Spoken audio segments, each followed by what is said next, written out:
Welcome back, everybody, to another episode of the Still Curtain podcast. My name is Shayne Kubas. I'm the co-editor and contributor of StillCurtain.com, and normally I'm your co-host, but show must go on. Tommy Jagai is not here with us today. He has some important things to take care of. But joining me today is a contributor for StillCurtain.com, Jacob Harrison. Jacob, how are you doing today? Man, I'm doing fantastic. It's fun to be on today. Yeah, Jacob's been wanting to get on for a while, apparently, and I didn't even know that, so glad to have him on.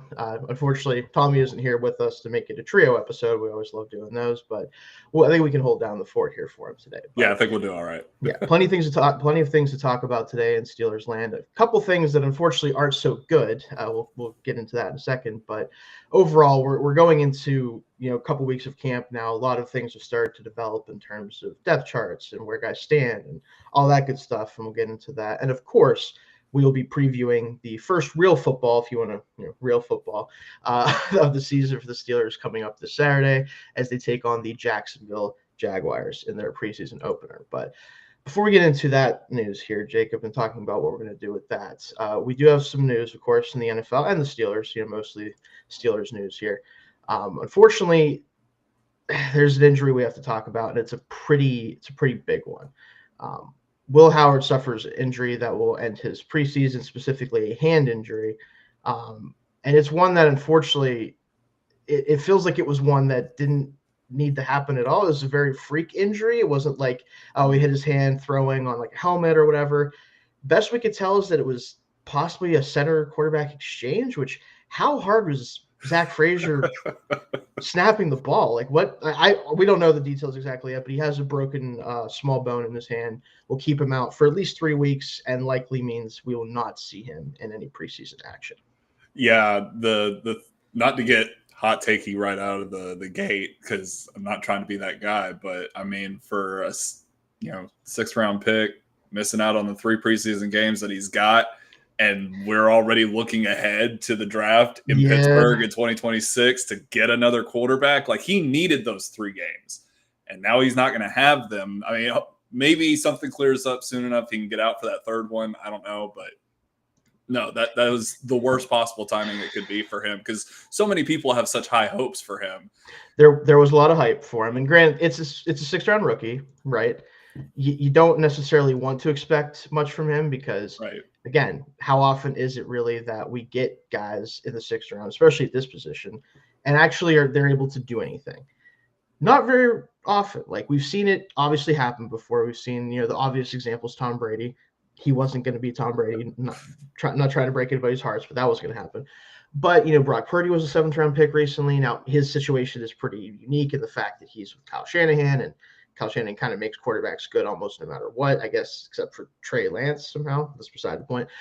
It doesn't happen often. So was it likely that we're going to see him this year anyway? No, but it would have been good to see what he looks like in live competition against mostly real NFL talent, right? Like, obviously, some of the guys in the preseason are not long for this game, but it would have been nice to see for sure. And I think, too, being in more of a pro-style type offense, with what Pittsburgh runs, it's so much different than what Ohio State does. So to kind of rein him in and try to operate that offense would have been interesting to see over the course of these 3 weeks. But, unfortunately, that's not going to be the case. And I'm not so sure that that's going to help his case moving forward with the Steelers. I'm sure he's going to be sticking around. I don't think he's going to get cut anytime soon or even next year, but still, just looking out onto the horizon and the obvious plans that this team have, it doesn't look good for him. No, and I expect him to still be the 3rd quarterback. I think once we get through cuts and everything, he showed enough in these couple weeks of camp where he's definitely better than Skylar Thompson, despite some people wondering if that would be the case. I don't think they're going to add anybody of note that would actually compete for the 3rd spot on the depth chart, even if they do add a 4th arm for the rest of camp. So I do think his spot is secured in that way. But like you said, it's more about what would his future outlook be if he lit up preseason, right? If he just has a phenomenal showing, understands the offense, runs everything well, that could give him a leg up in competition next year for maybe the backup job or even a starting job, right? Because if they do draft a quarterback early next year, it might not be one they want to play right away. And then now you're competing with, Mason Rudolph type or maybe another veteran. It would give him a chance to actually show real tape at the NFL level, opposed to just what we got from this last college season.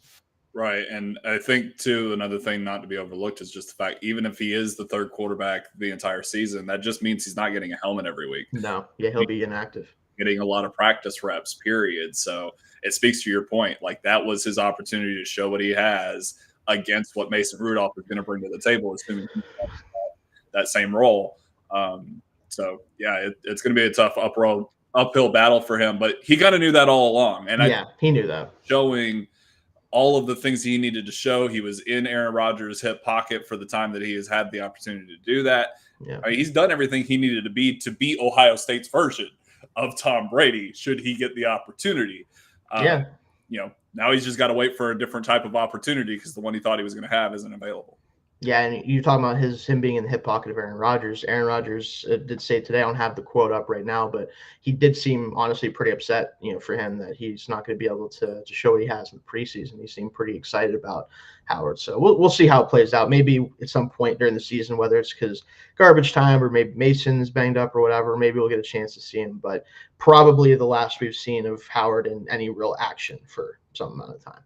Some other injuries we need to talk about, just kind of a roundup. Alex Highsmith, Calvin Austin III, among several Steelers who are still kind of banged up right now. We don't have to spend too much time on this one, but the preseason reps the guys are going to get because these guys are banged up, especially Austin III, because Highsmith probably was going to play a ton. We know what he is at this point.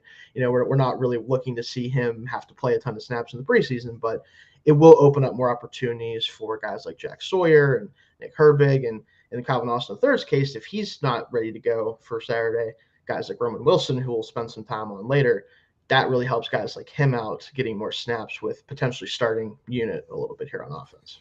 Yeah, and this will kind of help me out a little bit because when we get done with this, I'm going to write about Roman Wilson and Jack Sawyer. So I'll start with Roman, though, because I think that one's the big deal for Steelers fans, because there might be a little bit of an opportunity for him to eat into Calvin Austin's target share, snap share throughout the regular season if he can kind of show that he is viable, because we haven't seen him pretty much at all. Not even in preseason, because he was banged up last year during that Exactly. So the fact that he's healthy is awesome to see, but the fact that he's also going to be out there getting a ton of snaps against the Jaguars this weekend and moving forward as well, presumably staying healthy, it kind of gives him the opportunity. I think he gets glossed over a lot because he is a little bit undersized. He's not nearly as small as Calvin Austin. But he doesn't seem like the kind of guy that's just going to step right in and be wide receiver 2. But it's not as though he wasn't wide receiver 1 in Michigan and really was kind of like J.J. McCarthy's best friend out there. I know he had a ton of weapons out there in Ann Arbor, but just because he was, vanished for an entire year doesn't mean that he's suddenly a bad football player. I think Roman Wilson's taking care of his opportunities and making a name for himself. He certainly had a few great days of camp here recently that have been reported out. So I'm excited to see what he's going to do on offense. Yeah, he's definitely the one that I think can benefit the most from Austin, especially missing a little bit of time here in camp. And you never want to see someone get banged up. And I actually wrote about this as well as Wilson, a guy that could emerge because of an injury like this that isn't serious, luckily, but does give him more time with the ones, especially at the receiver 2 position. Again, you talked about this is a guy that was, I think, 46th on the consensus board in 2024, a guy that I had in my top 50 players personally. He is a separator type that is a great slot receiver, but I think he could step outside a little bit too. He's fast enough. I mean, he ran in the 4.4s. He has the skill set to be a really good wide receiver 2 in this league. I do think playing in the Steelers offense does make it harder because they don't really need his skill set as much as a lot of other teams need it. In general, just because of how heavy they want to go formation-wise. They want to run the football. Not that Michigan didn't do that themselves. They ran, the piss out of the ball, to be honest with you, even with him there.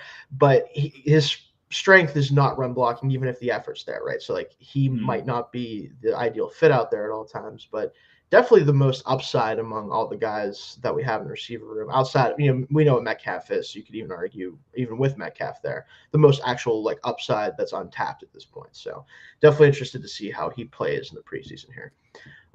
Speaking of receivers, there is a big move that has been made that I was wondering if it was going to happen. Not only this player getting signed, period, before preseason kicks off, but also the Chargers being the one to do it.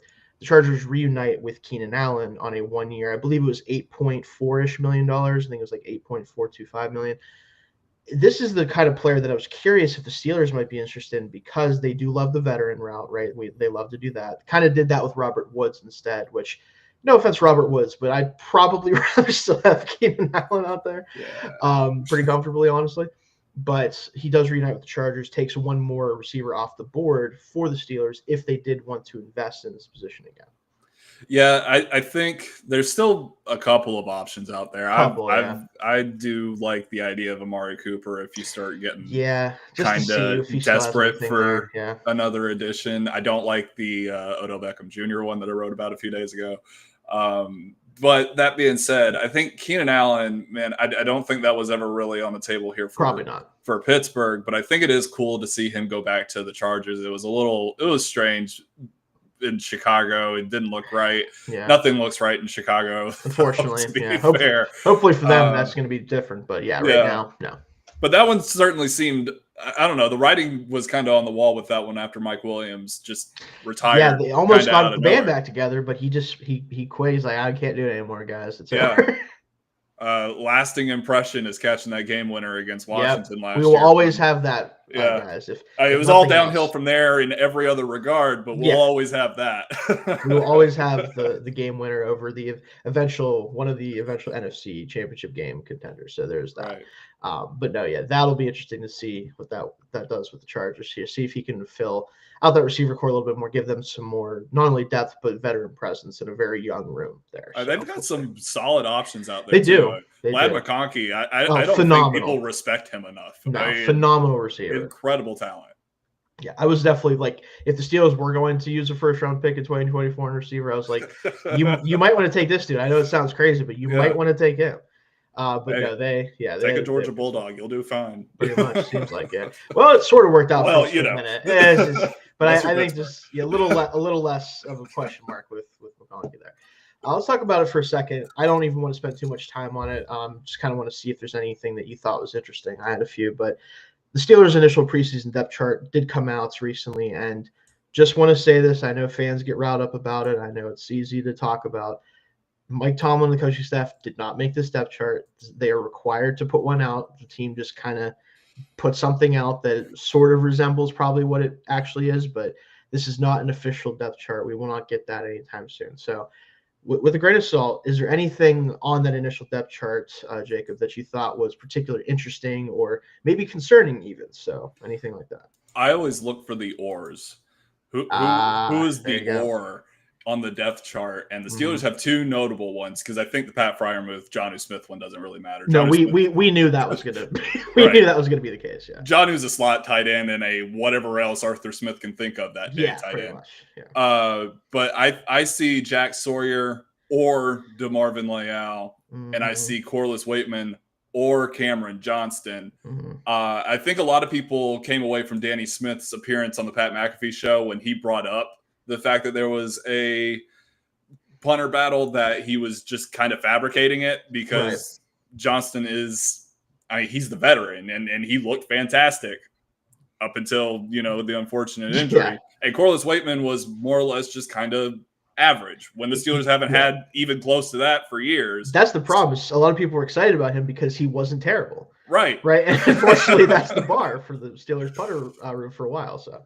Yeah, so I think that it might give some credence to Smith saying there's a real battle there. When it comes to Leal and Sawyer, that just makes me think that maybe Leal has a better grip on a roster spot than I was maybe giving him credit for, because I've listed him several times as a player that I don't think is going to make the roster.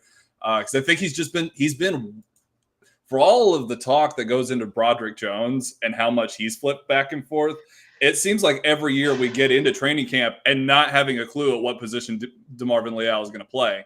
And every time he makes that switch, you initially get some excitement about it. Oh, he'll play on the outside this year. He's going to look all right over there. And then inevitably he's too slow to play over there. And vice versa on the inside. I want to like DeMarvin Leal. I want him, I want every player that wears the black and gold to be successful. But that one is a little bit surprising to me, because I have a hard time seeing him keep five edge rushers, and if there is a fifth one, I have an equally hard time seeing it be DeMarvin Leal, even though he's got the the experience advantage over the other two options. Yeah, that's one, and I'm glad you brought that one up because I think it's interesting that he is being listed with essentially the edges, right? Because Jack Sawyer, wherever he plays, he's an edge. Same thing with the other guys, even if they're technically linebackers. They're linebackers in the Steelers system, which is going to be that more 3-4 style defense. I can't with him anymore, and it's not even a DeMarvin Leal thing. I just think that, again, they can't decide who he is as a player, and he hasn't done enough to convince them that he is one or the other, right? Yeah. And that's the double problem there, is that when you have both of those happening, because sometimes a guy will be playing out of position, it's very clear that he is, and it seems like, oh, okay, we need to flip this around. And then all of a sudden he's better. He hasn't really shown a lot at the inside or outside spots on the defensive line, and he's been too banged up to even get any momentum, right? Like, he missed pretty much all of last season, I think pretty much all of last season with the neck injury.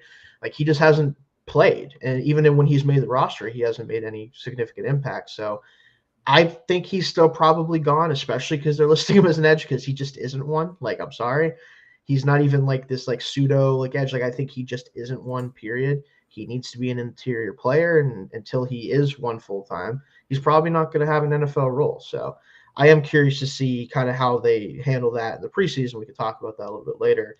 How those reps are divvied out. Like, does he play mostly as an edge rusher when he's on the field? Does he slide inside? Because there's so much interior depth this year for once that I don't know how many reps he's going to even find in the interior. And that might be why he's playing out at edge, right? Like, that could be a big reason why. So I did want to mention, we'll talk about this here in our next segment as well, but the fact that right now, at least, and obviously this might not even be the case now, but it seems like it might be for a good reason. We'll talk about it. Jaylen Warren, obviously number one running back. We expected him to be listed there. Kenneth Gainwell, RB2, though, right now. And I find that interesting for a couple reasons, but I do have one, and I'll save it for our next section here. But I do think there's one key reason why, if that is real, there might be a reason why that is. But what did you think about that one? I think that was one of those where it was just because the PR person that put it together went by experience and assumed the rookie. Caleb Johnson has had such a fantastic camp. There's been issues, don't get me wrong, but he's also shown growth with those issues. The pass protection stuff was praised recently. Could have a better day with that, yeah. Yeah, I mean, if you want an explosive version of Najee Harris, it's Caleb Johnson. So, like, yeah. He's the dream back here for the Steelers. They're going to ease him in. They're not going to put the load on him. And Gainwell, I think, is going to get plenty of reps and touches throughout the season too. And I think he's going to play a bigger part than maybe people are initially thinking. Yeah. Because he's kind of an afterthought with the love and respect for Warren and the anticipation for Johnson. But I think Gainwell is like a hidden X factor of this offense that is going to be a lot of fun once people actually get to start seeing it in action. Yeah, especially considering the receiver depth chart and just how this offense is going to function.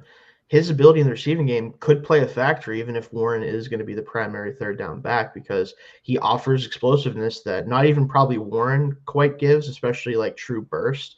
Yeah. Warren is more explosive in the short area, I think, than him. Like, he's not a long speed, though, that I think a guy like Gainwell has. So we'll see what his roles ends up being. But I do think, and you mentioned it already, and we'll talk about it a little bit more, pass protection is going to be the key factor with Caleb as far as what is his ceiling in terms of touches this year and playing time is going to be, can he actually be an impact on third down? So, but we'll definitely get into that in a little bit. But let's finish up with some training camp notes here before we jump into our first actual topic. A couple things to note. We talked about a little bit already. Roman Wilson heating up. That's a big thing for this offense. Like, they need to get something out of him this year, even if it isn't a full-time role. He needs to be able to go out there and work with Aaron Rodgers and actually be able to be an impact. Get your thoughts on that in a second. TJ Watt hypes up Troy Fautanu. That was really cool to see. He's had a really good stretch recently too, against even TJ in a lot of ways. And the defense in general, which is normal for this part of this offseason, but still, just continues to dominate. This defense is going to be the key to everything, like it always is. And so far, so good on that regard, it seems like. So what are your thoughts on all that there, Jacob? I'll start with Watt and Fautanu since I got to write. That's a good one to start with. Yeah, I got to write about that one the other day, and that's just good news that we need to see out of this offensive line. Absolutely, we have not been getting good news really a lot of the time. How do you find good news in an offensive line? And I've pointed this out a couple of times across a few articles. 14 years of experience across all 5, and Most 9 of them belong to Isaac Seumalo. Literally one, like most of it's in one guy. Yeah. And one of them doesn't count because Troy Fautanu played 1 game last year. Yeah, all of like 1 game. Yeah. I mean, credit to Zach Frazier for instantly becoming the answer at center. Credit to McCormick for putting in work at right guard and enough work to not even be replaced when there's veteran options still out there. Yeah. And, credit to Broderick Jones for always trying his best. But Troy Fautanu, he's always had this praise sung about him because he's always performed well in training camp and in practice and so on and so forth. But we haven't got to see it in action yet. So it's going to be fun once we're finally able to do that. I'm not sure if he's going to be playing against Jacksonville or not, but just to see him on the field and see him being productive and manning down the right side of the line, which is the questionable side of the line, because you've got all second-year players from center to right tackle, and that is concerning with a 41-year-old quarterback behind you. But if he can hold up his end of the bargain and keep Rodgers safe on his face, then I think that's going to prove his value and prove his worth. But even still, the challenge is the reward, facing Watt every single day in practice. If you can't get better facing Watt in practice every single day, then there's a severe cap on your capabilities.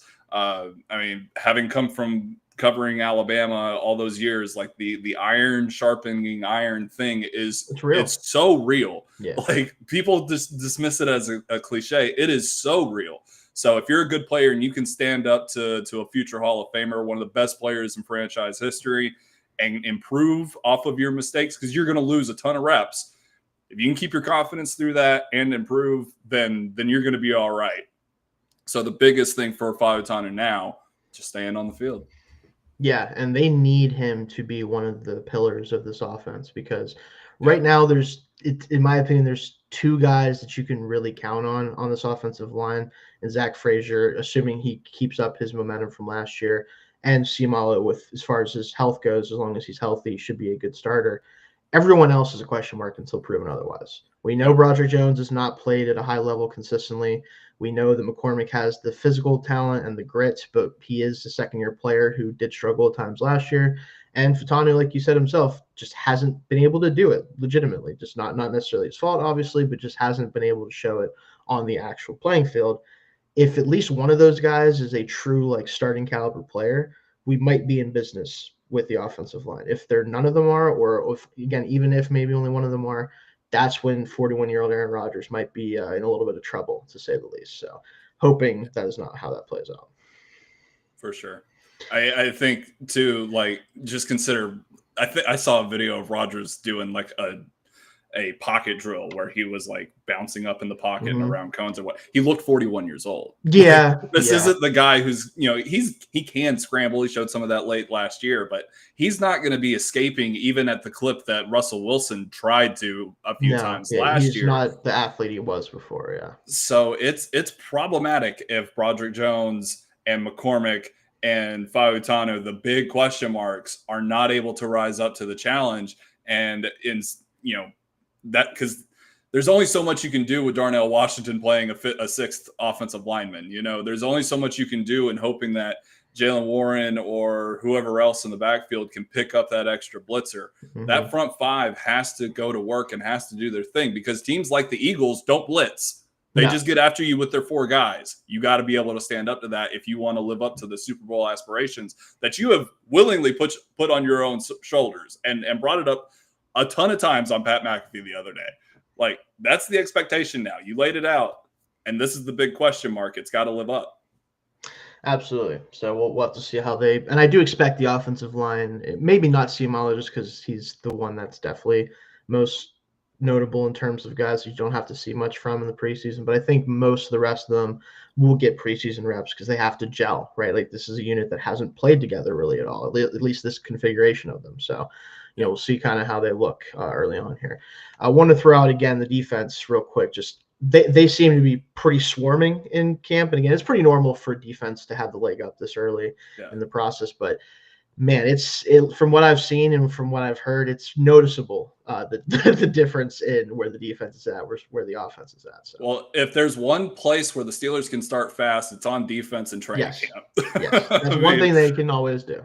But when you've got a bunch of 90 overall dudes, spread across the defense, a ton of former first-round picks, and then you've got guys like Yaya Black that are coming up and stealing reps, and you've got other guys like Cole Holcomb coming back and adding solidified depth. Mark Robinson's still fighting for a roster spot and even playing a little fullback apparently. Yeah, good for him. You've got guys who can fly around and make plays, and then on the other side of the ball, you've got a bunch of guys who have not played together. Yeah, led by a quarterback that they're hoping can save them, even though he wasn't supposed to be the savior. I think that kind of, even though there's new faces on the defense, like it's having played defense, it's a little bit easier just to take care of your own stuff on defense. Yeah, especially in my responsibility like to do your job. Especially too.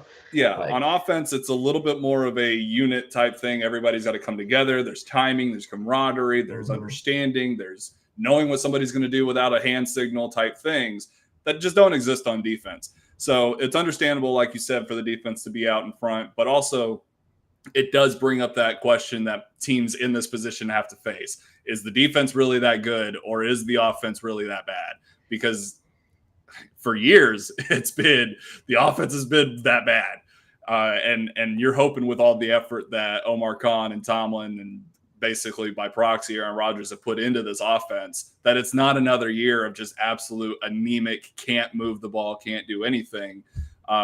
Because it goes back to the Watt and Fa'utanu thing. Like, for Fa'utanu to stand up, take his lumps, and get better against Watt shows that he's great, or shows that he can be great, I guess I should say. If the offense is getting stonewalled by the defense, they have to show the same thing. Otherwise, it's the same thing with Fa'utanu. It's just all talk. Like, it can't be to that point. Yeah, absolutely. Totally agree with you there. We'll see how this plays out the rest of camp and the preseason.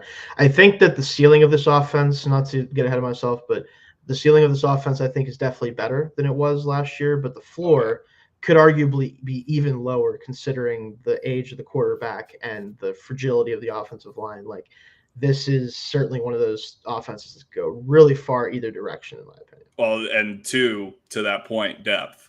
There's not a lot behind DK Metcalf, Aaron Rodgers, or anybody on that offensive line. There's no depth on the offensive line that I feel comfortable with. So no, not a bit. So yeah, we'll definitely get into that here in a minute. So let's talk now about some camp battles that are heating up at this point in camp and as the preseason is about to kick off. I want to start with wide receiver, and that's the thing. Again, we talked about with Roman Wilson, Calvin Austin, all those guys.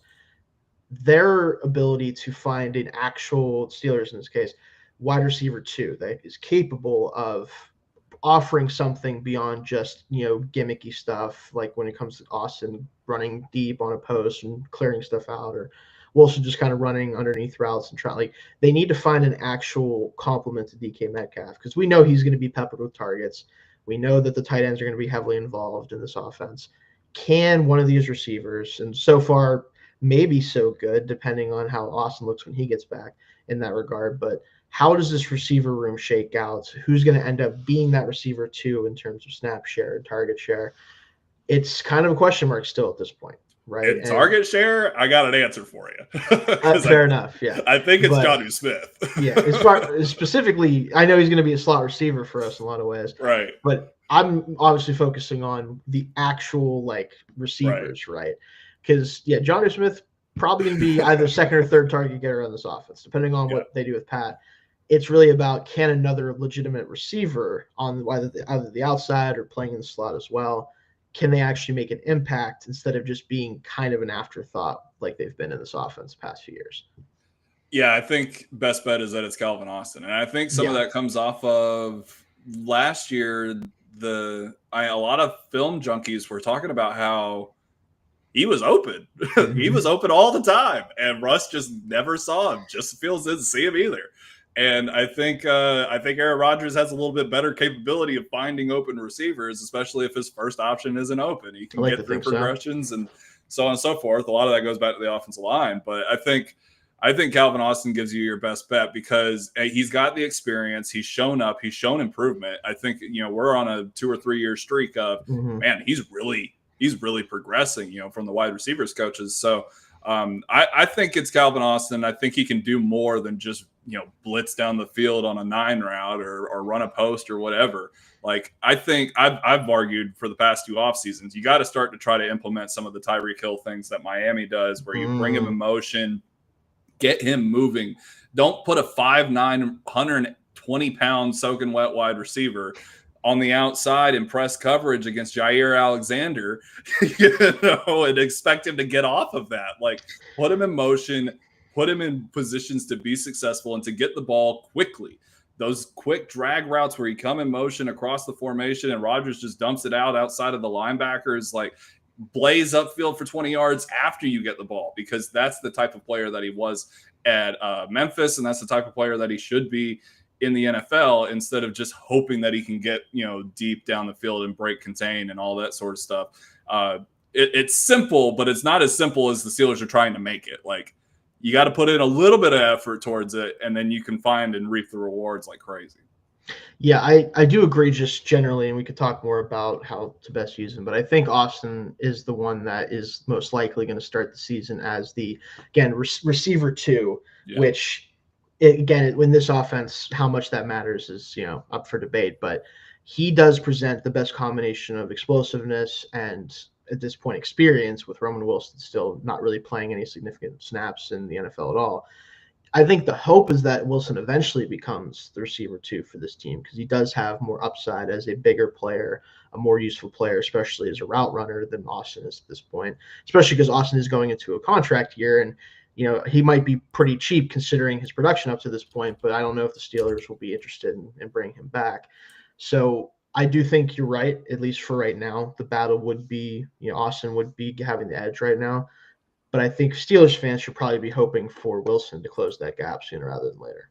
Yeah, I think they'll be happy with either one, as long as it's not Robert Woods. Like, and that's not like disrespect towards Robert Woods, but he's got 60 catches over the past 2 years. Yeah. And it's been some time since he's been right. I mean, great nickname aside, it's been some time since he's been impactful. Yes. Even with how solid Houston's offense has been for the past 2 years outside of the sacks last year. So as long as it's not him, I think everybody's going to be happy, because that guy will have earned his spot. Right. Yeah. Robert Woods is certainly more in the mold. I think he's a more impactful player than some of the other veterans they brought in recent years. The Allen Robinsons, the world, Jeffersons. But you don't want him on the field as an actual impact player at this point. No offense to Bobby Trees, but I would still anticipate he's going to get the same usage though. As those other 2 guys did. He probably doesn't warrant it, but Steelers going to Steeler. It is what it is. But I do think, again, right now, those are the 3 that are actually going to probably play any amount of significant snaps at receiver. Because again, I wonder how much 11 personnel actual 11 personnel we're going to run with this team. I can't imagine a lot. At least if it is 11 personnel, it's technically 12 with Jonnu Smith in the slot. Exactly. Right? That's kind of the thing. That's exactly what it's going to be. Yeah, I mean, we'll see. 13 personnel might be this team's freaking second most used formation the way we're going. But the point being, I think that this receiver camp battle so far has been a little bit more interesting than I thought, because I was skeptical about whether Wilson would really have a chance to kind of compete here. And so far, it looks like he has, especially recently, started to make this an actual conversation, which is good to see. Yeah, for sure. I think Wilson is about as close as he can be outside of, needing, the unfortunate things that happen in training camp that happen to solidify the job. But I think overall, I've been very impressed with what I've read and seen out of him. And I think those are the things that you were kind of hoping to see after a lost year, because I think even still, like Calvin Austin, after he lost his rookie season, I don't think he was quite this loud in the following training camp. I think Roman Wilson has kind of exceeded that a little bit, and that's a good sign in itself too. I just want to see him get out there and get some targets throughout the season and get meaningful targets too. Because Rodgers spreads the ball around. Even if he throws 120 targets to DK Metcalf, he's still going to have plenty left over. So hopefully plenty of those go to Wilson, and he can start to get some experience under his belt for when this offense inevitably, completely flips on its face 1, 2, 3 years from now. And he's going to be a guy that's going to be relied upon much more heavily, because that's what you're investing in for him, right? Yeah. Yeah. I think ultimately with him too, like what I hope his role is, getting away from just the camp battle itself, but like talking about roles these guys are going to fill, he needs to be one of the guys that can help convert on third down. Like his ability to separate quickly and often really is kind of the bigger thing too. If him and Rodgers can link up and get good chemistry going in that third down situation, that's where his value can lie. He might only catch 30, 40 balls this year, but if 20 of them are first downs, or if there a couple of them are chunk plays, off of play action or something like that, where he does separate quickly and then burn his defender down the field. That's really all they probably need out of that position with the way that they're going to run this offense. So that's what I'm looking to see in the preseason. I kind of want to see him just, especially if he's going up against guys who he probably won't have to play against in the regular season because they're not going to be in the NFL. Right. I want to see a noticeable difference between him and those players, right? Like I want to see him dust some guys off the line. I want to see him separate easily down the field. Even if he doesn't make the catch or he's targeted, that's what I'll be watching, especially when we go back and watch the game after the fact. Like I want to see a lot of reps of him just clearly beating his man, especially if it's against backups for the Jaguars. So, yeah, I think you want to see that out of everybody that is a starter playing against the Jaguars. Yeah, backups. You know what I mean? Yeah, we're talking bottom of the barrel with Jacksonville. Yeah, probably, especially defensively right now. So, but let's get into. I want to talk about the running back position a little bit too, because not just because of the depth chart, which again probably doesn't mean a whole lot, but not just because of where the guys are at right now, but more so in terms of the battle. I think it's more so, can Caleb Johnson take over the Najee Harris role fully, where he is the primary runner for this team?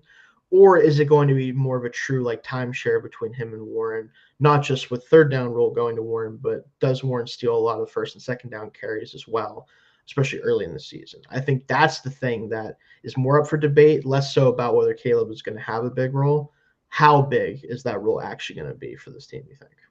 Yeah, I think that's a fine line for the Steelers coaching staff to tread, right? Because you were justified in keeping Najee ahead of Jaylen Warren all that time, even though even as a staunch Najee supporter, roll tide, you can kind of tell. You could see what was really going on. Warren was the better back, but Najee was getting the bulk of the carries. I don't think you're justified in just retreading that because Caleb Johnson is supposed to be what you hoped Najee could be. So I think, and to that point, the culture of the Steelers, as much as they try to preserve it, he's going to have to earn those reps in, being a third round pick, if I'm not misspeaking. Yeah.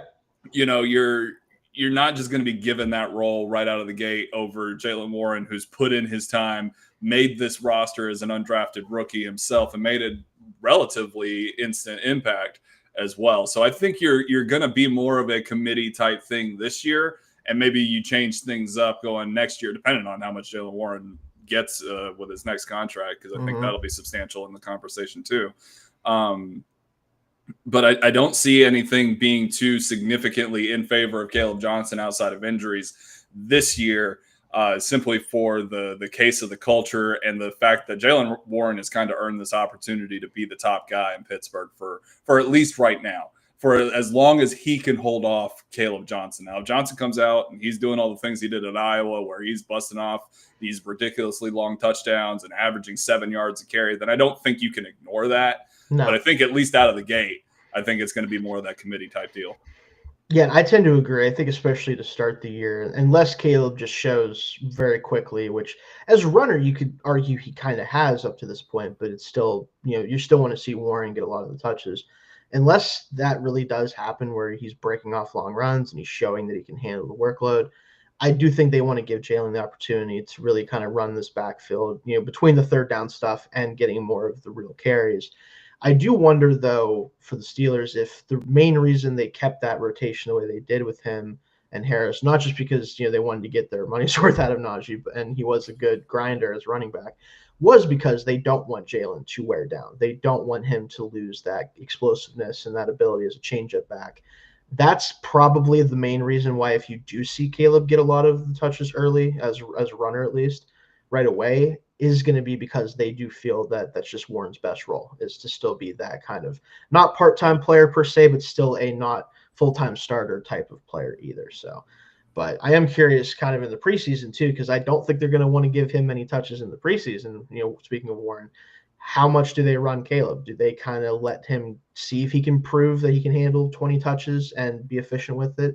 Do they try to keep him rested too? Because if he doesn't play much in the preseason, he's definitely getting a lot of the carries this year. That's something to watch out for too. Like, they don't want him to get banged up then if they don't play him much.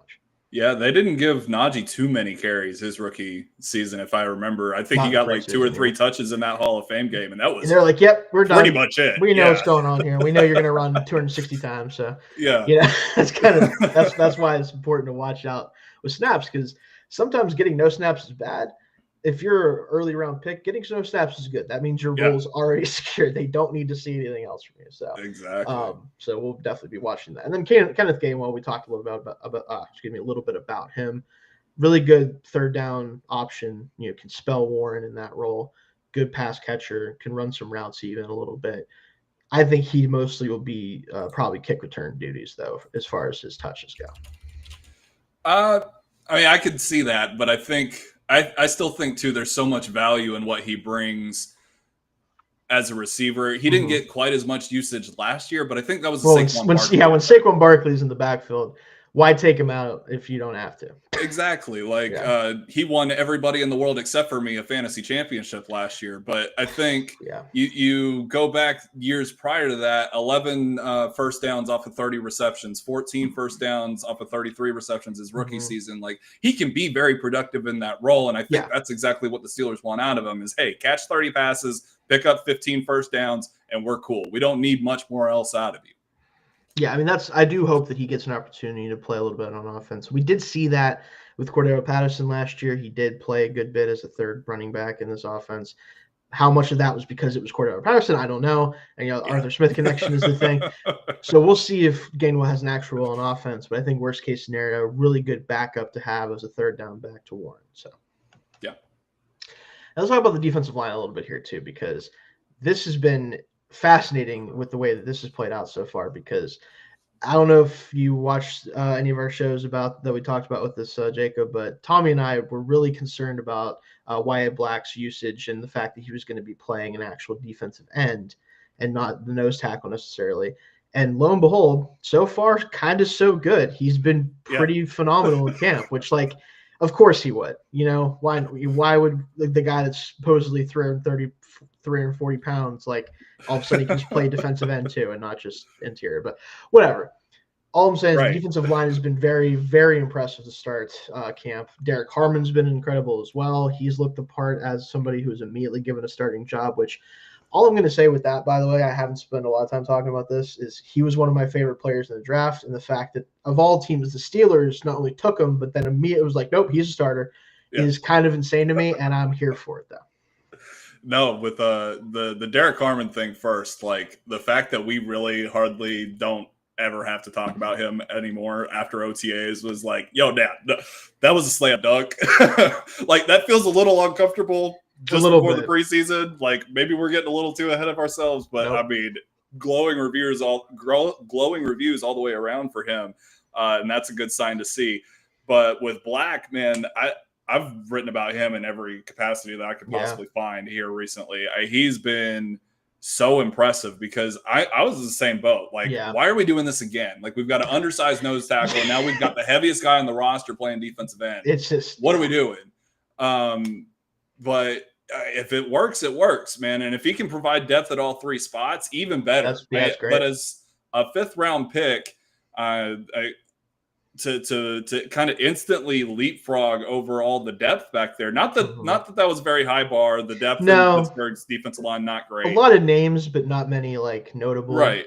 But names, there's a late draft pick from Iowa back there too, and Logan Lee, who's like been non-existent back there. But Black comes in, he is instantly eating up all of these snaps in training camp and making plays on top of that with the batted passes, making stops in the run game. I mean, the one thing that you're not going to get out of him is pass rushing. Like, it's just not an option. Not really. No. He didn't have very many sacks at Iowa, and that's a team that can really get after the quarterback and do pretty much everything on defense. But otherwise, man, I'm just excited because I think heading into this offseason, it was really imperative that they find somebody who can play opposite of Cam Hayward and play behind Cam Hayward. Mm-hmm. And I think that's actually what they've done. They found it, and it's amazing. It's such a surprise. It's such a gift.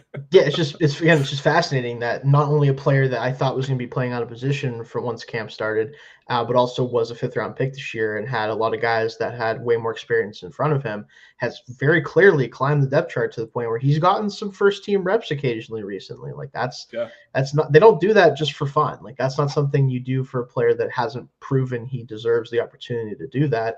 You know, obviously sometimes injuries play a part there, but for the most part, I mean, Dean Lowry wasn't getting first-team reps, and he's the only real notable injury recently. So in general, like just him being potentially like the 4th guy in, or like the 4th defensive lineman opposed to like an Equale or Loudermilk or someone like that, is notable for someone who's only in his first training camp as a 5th-round pick. Yeah, well, I mean, too, you bring up Loudermilk. Like, when was the last time that Steelers fans have had any reason to feel confident about any young depth piece that has been added on the defensive line? It hadn't happened. Because not for Loudermilk and Lee are 2 prime examples of late round guys who just have not panned out. And in fact, I think Loudermilk is the most recent 5th-round pick other than Black. And like, that's the discrepancy there, like of somebody who can take advantage of that opportunity and somebody who has kind of just ridden along and not done much throughout his career. Like, not to be too brutal there on Loudermilk, but it just speaks to the impressiveness of what Black has done so early on to earn the confidence to get those reps when Cam Hayward takes a break, and to be a fixture on the defensive line as a rotational piece. It's a big deal for a 5th-round pick. Yeah, and like you said, no offense to Isaiah Loudermilk. I am a Wisconsin Badgers fan for college. I won't explain why that makes sense because it doesn't. But it's been nice for the most part being a Wisconsin fan and a Steelers fan in recent years. But Loudermilk was not one of the guys that I wanted on this team. So that's all I'll say. That's one take that has aged very well for me. At least you got Benton. Yeah, at least I got Benton. You got TJ. You got Herbig. You got all these guys. Geez. Yeah, there's a lot of them out there. We got to get some more Bama guys on this roster. It's killing me. My LSU coach. Exactly. Well, yeah. Whatever. Point is, it's the defensive line and how it's shaken out so far, and the battles there have been very surprising, but also very promising, because you want the rookies, you want the young players to be the guys that show the most promise. So definitely good to see that. So before we jump into our last topic here, we're going to cover the preseason game, what we're looking out for, what I think is important to watch out for. Just another thing to keep in mind if you are watching today, if you are a fan of the Pittsburgh Steelers football and would like to support the Steel Curtain Podcast, please consider subscribing to the Steel Curtain Podcast on YouTube here. We appreciate your support. We're going to be covering this team all year round. We do it every week if we can. Sometimes you got to skip out and stuff. Life happens. But you can pretty much guarantee most weeks that at 1:30 you will see us here on Wednesdays. So let's jump into our last topic here, Jacob. What to watch out for in the Steelers preseason game against the Jaguars. This is our first chance again of quote-unquote real football. These guys get to hit someone other than themselves in a real capacity. It's always hard to know how much you can glean from, especially the first preseason game, but it is good. It's going to be really good to see these guys play live reps against opponents, right? Like, even if it's vanilla playbooks and kind of just going through the motions in some ways compared to real football, it is going to be really cool to see these guys make their NFL debuts, so to speak. So first thing I want to talk to you about a little bit and kind of discuss here, how will the top rookies, especially Derek Harmon and Caleb Johnson, perform with whatever reps they get? Because I do expect these guys to play some amount, especially I think Johnson you want to see go out there, let Warren not have to get too many touches, and the other backs on the roster we kind of already know what we're getting with those guys, and Derek Harmon as well as one of the starters for this team and a rookie. You want to get him some reps. I think it'll be interesting with Harmon based off of what the Jaguars do, because that's a team trying to prove they can run the ball, because they were terrible at that last year. Oh, yeah.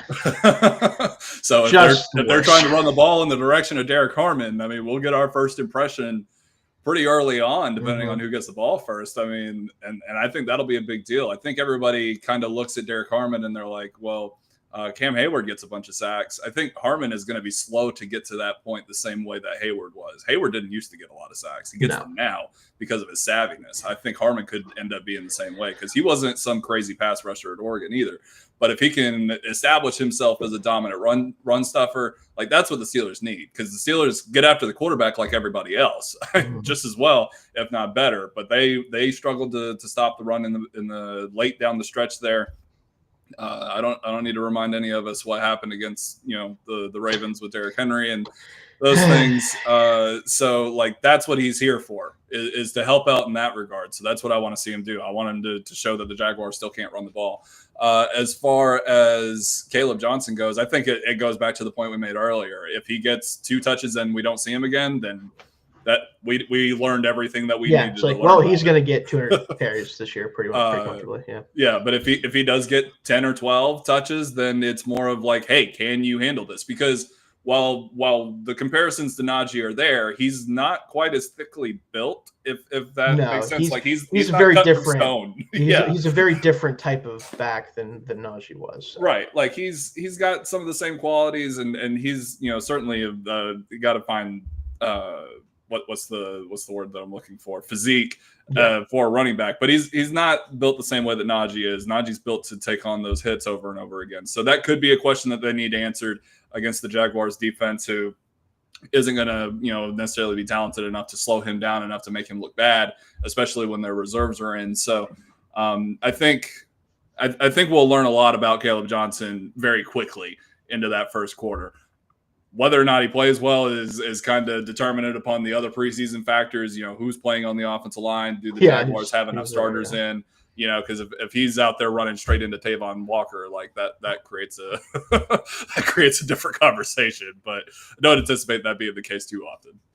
Yeah, I tend to agree with Harmon. Like for me, like he was a super productive pass rusher at Oregon, but he didn't finish plays the way you want him to. And I think that's something I'm looking out for, is if he does get into the backfield as a pass rusher, which I expect him to do, can he finish plays at a higher clip? Because he missed a lot of tackles in the backfield, missed out on sacks last year at Oregon that he could have had. I think he honestly could have been a double-digit sack guy last year just off the pressures he had he been able to finish more of those plays.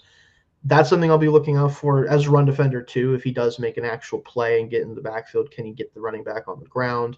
Something else he kind of had some trouble with at Oregon. But the physical makeup, the ability to play the run in the pass is definitely there. It's why he was a first-round pick.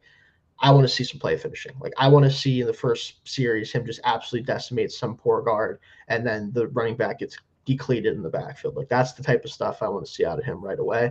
And I think we could get it, especially if the Jaguars don't play their starters, or even if they do, that offensive line is questionable still, even with the additions they made. So we'll have to see kind of, what they look like there, especially in the run game. And then Johnson, again, does he get enough carries to really learn much about him? Or is the thing that we learn, the fact that he's going to be getting 200 carries in the regular season, right? Like that's kind of the determining factor with him. But I hope that if nothing else, let's say he gets 5 or 6 carries, I just want to see like a 20-yarder. Like just give me one. Give me one of those, because we just didn't get them the last 5 years really. Like I just want to see one of those big runs. We got a few from number 30. We did. We got a couple. But in general, we need to see some of those explosives, because man, this offense needs it. Yeah, they just need it. But let's move on to, I think this is a big one, especially for this first game. How will the offensive lines will the offensive line start to show promise? Because so far, like we talked about it before in camp battles and just kind of where things are at. You know what you're getting out of a couple of these guys. For the most part, though, you really don't know how they're going to show up in the regular season. And I want to see, especially if all of them start the game off, and I think there's a chance that'll happen, what do they look like? Because we haven't seen this configuration for even close to a full game, let alone a full season. I want to see, is this communication good? Are they able to pick up stunts? Are they communicating with each other well? Especially Roger Jones. Can he just not look like a turnstile, which is what he's looked like all of camp so far? So many questions on this offensive line, and I want to see if they can start to actually get some positive momentum going. Yeah, I think all eyes are going to be on 77. No matter which way you spin it, whether they're looking for the penalties, they're looking for him to be out of position, and even any miscommunication between him and Isaac Seumalo or whoever else is at left guard throughout the course of the game. the blame will go to 77. It will, and it probably is going to be him. No offense to him as well. So I mean, I think everybody, sure, there's concerns all across the offensive line, but at least we've seen a lot out of McCormick, and we've heard good things about Troy Fautanu. We had not heard good things about Broderick Jones on the left side.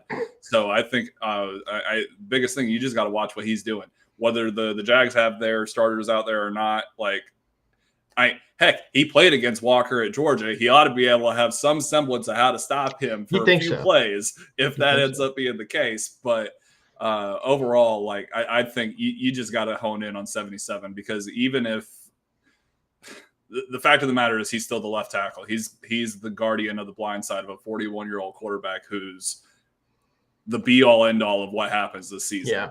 If Jones can't do his job early on, then it's already going to spell disaster for what the Steelers are trying to do this year. Absolutely. Broderick is the number one key to this offensive line being quality. Is he cannot be an absolute just disaster. He can be average. He can be even maybe slightly below average if the rest of the line is good. If he is a true, just non-factor at all, that's going to be probably a non-starter for this offense this year. They're not going to be able to keep him out there if that's the case. I will say he started slow last year. He did. And finished strong. He did, for sure.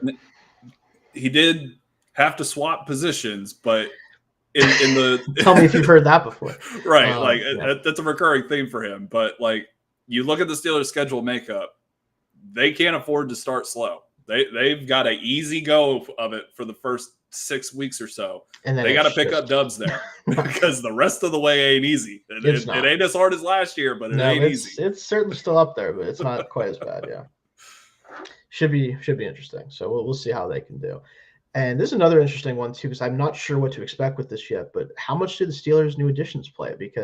And not just the rookies, because we talked about them a little bit, but I expect plenty of snaps from especially the late round rookies that are healthy. But do we see DK Metcalf at all? Does he get his feet wet a little bit just to kind of get used to this offense a little bit? Do we see Jalen Ramsey at all? A guy that hasn't really had injury issues, so maybe you don't care as much about him getting some reps in preseason, but do they feel like he needs him to get used to this defense a little bit? I know we're not going to be seeing TJ Watt. I know that's not going to be happening. He's not a new addition anyway. So does that mean we see a ton of Jack Sawyer, right, as a rookie? Does he play most of this game? Because the depth right now at edge is basically him and Nick Herbig, because Highsmith is out possibly for this game too. Not that he'd play much anyway. I'm curious how many snaps do we get from some of the newcomers, and what do they look like in their first Steelers action? I think you get a lot from Sawyer. When it comes to Metcalf and Ramsey, I don't see any reason to put him on the field. I don't either. I don't think Metcalf does anything without Aaron Rodgers. Probably not. Those two probably play, either together or not at all. Probably, yeah. I agree with that. Yeah. Yeah, I don't see the benefit in putting Ramsey out there too, because he's kind of like the Swiss Army knife in that defensive backfield too. He's going to have a lot of responsibilities. And I don't think you want to show all that off right off the bat. I think you hold on to some of that to surprise Justin Fields with in New York, and to continue to unravel as the season comes along. I don't think you show your hand at all with that, because you can play base and just have Juan Thornhill play some free safety and put Beanie Bishop, give him some reps since he's not going to get any during the regular season. Yeah, let him play some football this summer. And just go to work with that as your base and nickel, and don't show your hand too much with Ramsey. Yeah, I tend to agree. I do wonder if they at least get their feet wet, but that means the first series probably. And how much do you really gain from that anyway? If you're a fan, you're not really going to care too much if they play one series or not. So we'll see there. I do think it's interesting with the safeties, like Thornhill, Chuck Clark, Sebastian Castro, undrafted player, that safety room. We didn't talk about the position battle yet, but that's going to be interesting how that shakes out next to Deshaun Elliott now that Minka's gone. So, yeah, hopefully Chuck Clark isn't playing out of position too much, but at the same time, I want to see Sebastian Castro knock some heads, dude. I think that dude, I think he's got the best opportunity of any undrafted free agent to make the roster, and they just keep piling it on and making it more difficult for him by adding guys like Clark. They do. Yeah. It's interesting. Yeah. Yeah, I would have been more in favor of just saying Killebrew was Juan's backup and just leaving Castro alone and seeing how he can perform behind Elliott. But regardless, I think I agree. I mean, there's so much you can do in that safety backfield, and I think you can find a role for 2 or 3 guys there just by swapping them in and out and seeing what happens. Because I think Thornhill is going to be a little bit better than he was in Cleveland, because that's just Cleveland. It's hard to be worse than he was in Cleveland. So. As long as you're not wearing brown and orange, you should be a little bit better. But maybe the same can be said for Chuck Clark, like it was for Deshaun Elliott not wearing purple and black. Maybe. But yeah, definitely going to be curious to see how that not only who plays, but the rotation of those guys. Like, is it going to be Thornhill and Elliott out there right away? Is Elliott even going to be out there right away?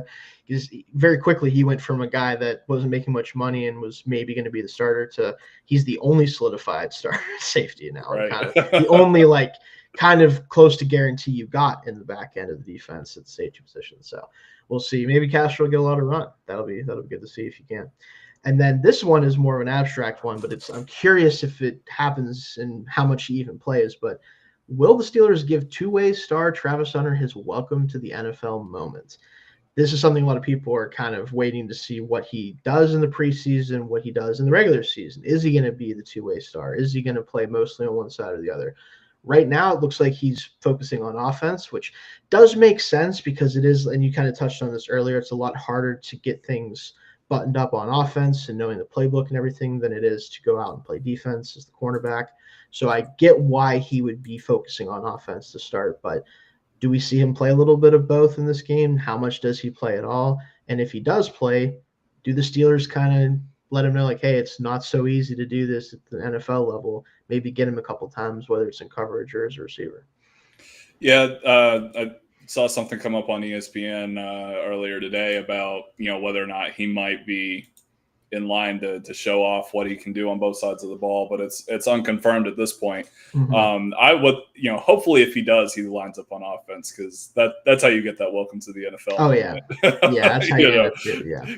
Come across with Deshaun Elliott over the middle and let's see what happens. But no, I mean, I'm excited to see him. I think he's one of those anomaly type things where you're like, either this is going to go so insanely well and the Jaguars have really figured something out, or it's going to be an absolute disaster and it's going to be the same old Jaguars.